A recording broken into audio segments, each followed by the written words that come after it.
Reid, it's EKG. Welcome to my YouTube channel. If you're new here, welcome. My name is Ebony, but I like to go by EKG. Today, I will be going into the books I've been reading recently. I read a lot of overhyped books. I read my first Stephen King novel. I did some poetry. So if you like to see what I've been reading recently, you can just keep on watching. So first, I'll start off with After I Do by Jenkins Reid.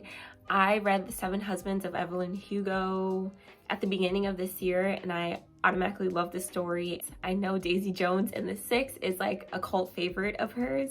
I need to get on that, but I decided to go with After I Do. The story and the premise just resonated with me at the time. After I Do is about a couple who has been married for quite some time.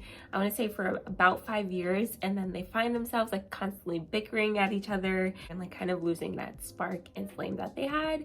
And they decide to take a year break away from each other, and then we just follow the main character throughout that entire process, and it was just full of so much wisdom about long-term relationships. But Jenkins Reid is just such a great writer, and she knows how to keep people engaged with the story very well. I ended up rating After I Do by Jenkins Reid 4 stars. I can't wait for Malibu Rising, okay? I cannot wait. Next up, I read a book that I have seen literally everywhere. I feel like this book has been pushed and shoved into my face countless times, and we decided to read for a book club that I'm in as one of our March picks, and that was The Song of Achilles by Madeline Miller.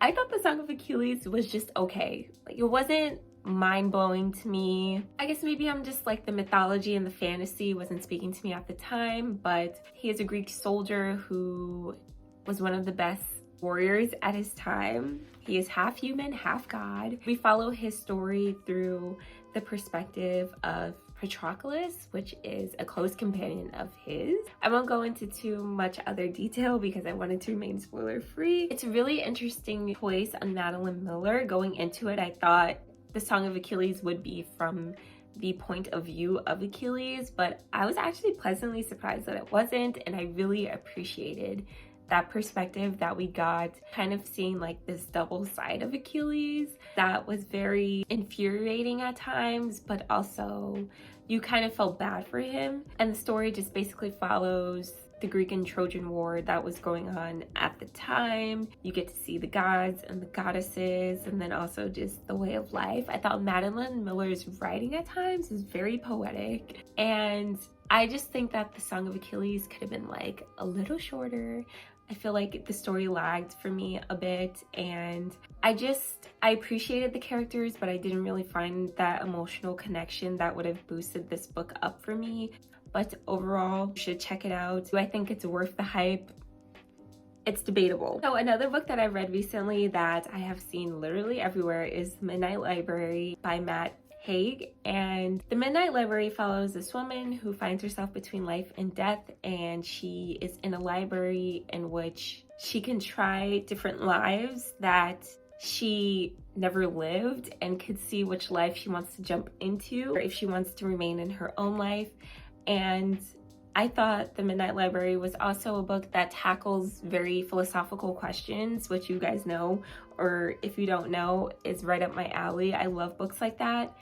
And it does it in such a way that I thought it was pretty cool and pretty representative of other things that I have read about, like multiple dimensions or different timelines.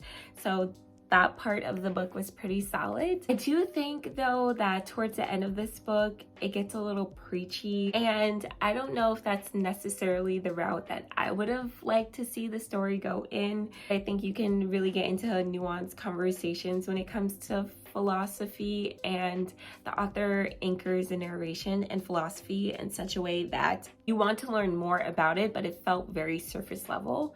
So for someone who is a newbie trying to get into more philosophical reads, I think The Midnight Library is a great way to start.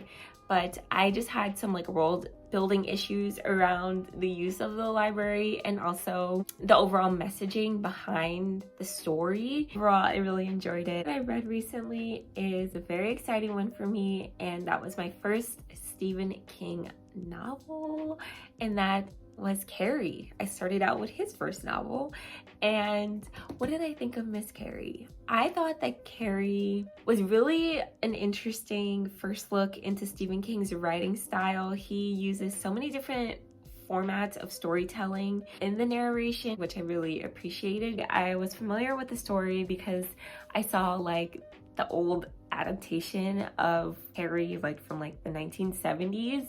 That was pretty scary, and it was cool like to have some memory of that and then be able to put faces to characters in the book, which definitely helped my overall adaptation to Stephen King's writing style. You kind of sort of, and especially with having, if you've seen the movie before, you kind of already know what's going to happen even in the book within the first 50 pages, but then Stephen King kind of unfolds the story in such a way that you understand how the characters got to where they are.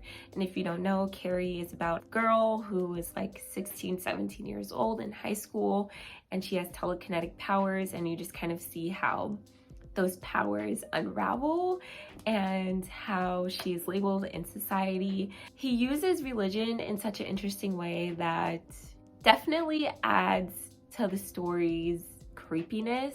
I wasn't outright scared by Carrie, but I was disturbed, especially towards the end with some of the images. I think I would read another Stephen King novel. I just cannot be one that is so much of a, ooh, I'm trying to scare you type of thing. If it's kind of a slow burn, like how Carrie was, your girl is a chicken. Okay, I'm a scaredy cat, and I don't want to be scared. So maybe around October, I'll read another one, because I do get into a mood. Oh my God, especially if Stranger Things is coming out, like I'm ready to be scared from Stranger Things. Like, yes, interdimensional warfare. So maybe I'll be in the mood for another thriller type of read around that time. So the next book that I read, which I was so excited to read, was Klara and the Sun by Ishiguro. Now this is my first Ishiguro. Like everyone has told me to start with Never Let Me Go, but I don't know, Klara and the Sun was just speaking to me at the time. Klara and the Sun follows Klara, who is an AF, which stands for an artificial friend. The world is built around a world that is very similar to ours, but it just has like a slightly more integrated use of AI.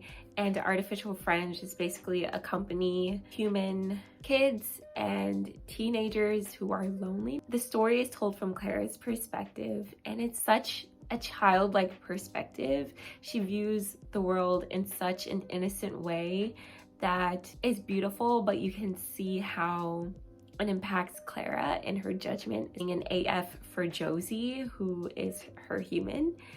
And the story unravels in such a complex way. And Ishiguro was phenomenal, I think, at layering the story so much that in the moment you're not fully taking in everything, the topics he's discussing, but at the end of the novel it all hits you like a wave. At least that's how it was for me, to the point where I kind of emotionally reacted to the story, and I was not expecting that at all. I just found that Klara and the Sun was great at challenging what it means to have a human experience, what it means to love, and what the essence of being an individual human truly is. And I think Ishiguro wrote that in such a beautiful way. And Ishiguro uses the way in which we interact with technology as humans to kind of further flesh out these questions. And I don't know, I thought Klara and the Sun was a slow burn. A lot of people say that it's not their favorite Ishiguro, but I think it was a kind of good introduction for me, but I thought it was a very solid book that is still sitting with me. And this is so stupid, but in my house, we literally have one of those like iRobot vacuums that go around like cleaning the floor. And I find myself saying like, oh, hello, Mr. Vacuum. And that's just what Klara and the Sun reminds me of. It reminds me of me talking to my automatic vacuum that isn't even an AI, so there we go. I thought Ishiguro had a very effective way, like I said, of displaying human connection and human feelings through the lens of an AI, which I thought was so cool, because Klara was always questioning like, oh, well, why are you guys not friends anymore? Why is this happening? Why are they telling me to do these things? And it was just a very nice way to take a step out of our own human biases and get that perspective into an artificial friend. I have to read Never Let Me Go, obviously, and let me know if you are well read on Ishiguro, what other books by him you recommend that I read, because I'm a fan, okay? He is right up my alley. So I love a book that once you get to the ending, everything just wraps up so well and you take so much from it, and you'll like play everything back in your mind that you read and you're just like, wow, yes, I see that now. And that's what Klara and the Sun was like for me. And I also read Bluets recently by Maggie Nelson. I talked about this book in my Frank Ocean book recommendations, but just to give you a short synopsis, Bluets by Maggie Nelson is poetic prose that is philosophical ponderings on the color blue and what it means to Maggie Nelson. And I just thought she did a phenomenal job. I learned so much on color theory and love and depression and pleasure and how that all related to her in the color blue. I thought it was such a different book. I have not really read anything like that before, and I really appreciated that perspective. So check out the Frank Ocean video if you haven't already, but definitely check out Bluets if you are into poetry. I wouldn't define it as hardcore poetry, but it definitely is poetic, and the prose just flows nicely into one another. And yeah, I really enjoyed it, so check it out. And lastly, I want to start off by saying that I read Ariel by Sylvia Plath. I thought Ariel was a collection that has a few very fire standout poems that I absolutely loved. Like, obviously Lady Lazarus is so iconic. I love that poem so much. And just Sylvia Plath's control of language and her use of descriptions is just mastery, honestly. But there were some aspects of the poems that I could tell was written by a 1950s white woman, if you know what I'm saying. She was a little prejudiced at times, and I wouldn't be me if I didn't call her out on that. And yeah, that kind of took away from the experience of reading the collection for me. I've only really read poems of hers by themselves and not really in the collection like Ariel, but I definitely think Sylvia Plath is a legendary poetess. But yeah, she had some like problematic phrasing in her poems, but yeah, I'm just gonna call it out. Like how I see it, I still ended up giving Ariel 4 out of 5 stars. She just has some really iconic pieces in that poetry collection, and I do think it's worth reading, and it's a good way to have the discourse of like what we're supposed to be talking about when it comes to poetry, and just having a lens that is broader than a specific viewpoint, which is typically taught in our schools. Thank you so much for watching my video today. Make sure you follow me on Instagram at EKG Writing, and you can follow me on Goodreads. It'll be linked down below. Make sure you are subscribed, and I'll catch you in the next video. Bye! And I was like, yo.